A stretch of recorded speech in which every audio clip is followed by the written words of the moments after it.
Journée des officiers, Andraduil soutient les forces armées.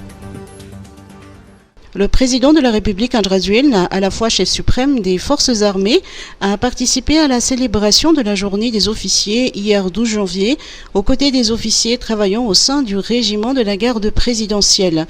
Les activités se sont déroulées au palais d'État Diavelou, en présence du ministre de la Défense nationale, le général Richard Koutenizine, et du secrétaire d'État chargé de la gendarmerie nationale, le général Serge Gelé.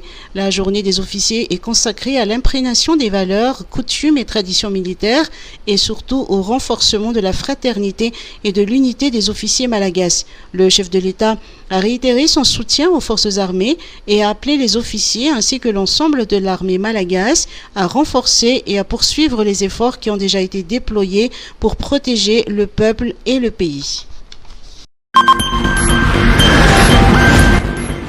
Présidentielle. CENI, le calendrier en cours d'élaboration. L'Assemblée générale de la Commission électorale nationale indépendante, CENI, qui s'est réunie hier, n'a pas encore fixé la date des présidentielles de cette année. À l'issue de cette réunion, la Commission a indiqué que, selon la loi, nous disposons de 4 mois avant le scrutin pour fixer et publier la date précise de celui-ci. Nous ne sommes pas tenus de la fixer dès maintenant. Fin de citation. Toutefois, le sujet a été débattu et les membres de la CENI ont entrepris de planifier les préparatifs et les actions à entreprendre après les scrutins, notamment la réunion et l'acheminement des bulletins et procès-verbaux vers la CENI, le calendrier de proclamation des résultats provisoires, l'acheminement des résultats vers la HCC, la proclamation des résultats définitifs ou encore la planification d'un éventuel second tour. Selon la loi, les présidentielles devraient se dérouler entre le 19 novembre et le 19 décembre. Dépréciation de l'ariage, 4 820,17 ariage pour 1 euro. La monnaie nationale, l'ariard, se déprécie fortement face aux principales devises étrangères de référence, l'euro et le dollar.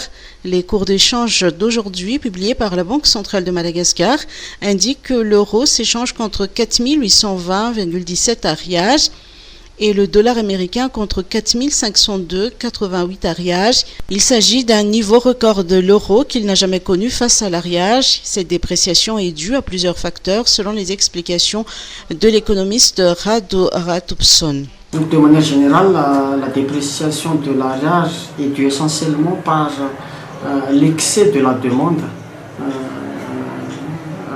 des monnaies convertibles sur le marché international, en l'occurrence l'euro et le dollar, et que l'offre dans le marché interbancaire de devises n'arrive pas donc à satisfaire cette demande-là.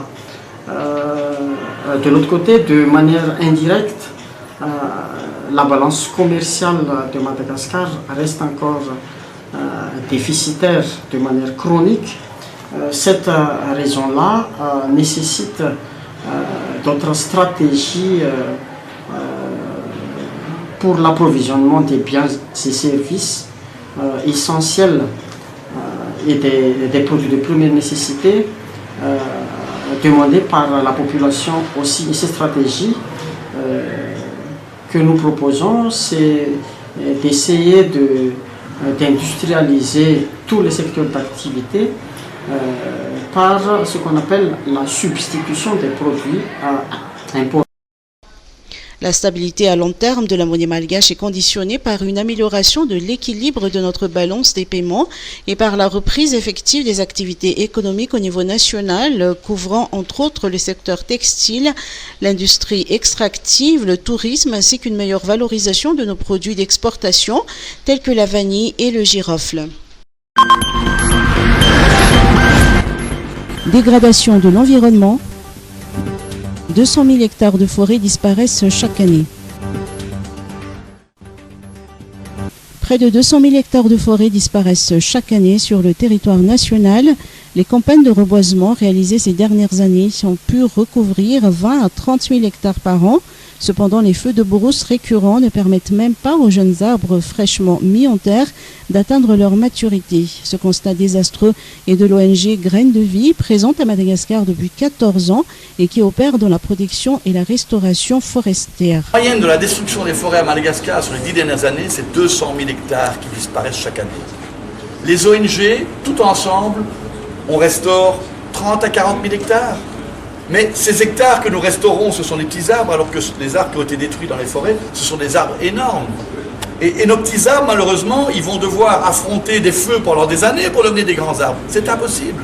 Donc même si on dit, je l'avoue moi dans mes chiffres, si je vous dis que je reboise 10 millions d'arbres chaque année, mais je vous avoue qu'il n'y a qu'un tiers de mes arbres qui survivent après un an. Parce que derrière, c'est le carnage. Comment est-ce possible? Vous imaginez ce que c'est? Imaginez que vous faites des très bons articles, madame, et vous les remettez à votre rédacteur en chef tous les jours, et il les met à la poubelle. À un moment donné, vous allez arrêter. Mais nous, c'est un peu ce qui nous arrive. On fait des efforts, on plante, on replante, on donne des arbres à toute la population, et derrière, rien ne se passe. À un moment donné, on en a marre. Mais nous constatons, je l'ai expliqué tout à l'heure, tous les pans de la mauvaise gouvernance, la non-application des lois, le greenwashing étatique, c'est des effets d'annonce, j'appelle ça. On va mettre dans la presse des effets qu'on va faire ceci, ça et ça n'est jamais fait derrière. Et vous vous laissez leurrer. Et la presse est un peu complice de montrer ça en première page, sans dire par après, ça n'est pas réalisé. Moi, je peux vous dire demain, alors, je vais planter 1 milliard d'arbres à Madagascar. Ah ben alors, ça va faire la une dans les journaux. Mais ça ne suffit pas, les amis. C'est pas ça de la bonne gouvernance. La bonne gouvernance, c'est d'avoir des vrais projets ambitieux, ok, et de les mener à bien. Mila mafisina araka izany ny fampiarana ny lalàna velona izay efa misy eto amintsika ary hoentitra amin'ny fanasaziana andreo mandika lalàna mikasika ny tontolo iainana. Mila jerena ihany koa ny resaka fananantany.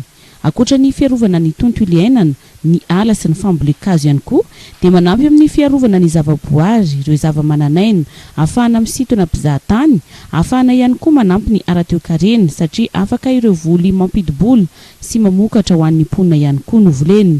Mila vonjy ny tontolo iainana eto Madagasikara, Jeanne Fanamafisina, entin'ny Graines de Vie. Cette ONG tire la sonnette d'alarme sur les effets désastreux de la déforestation et de la dégradation de l'environnement sur l'homme et sur le sol malgache.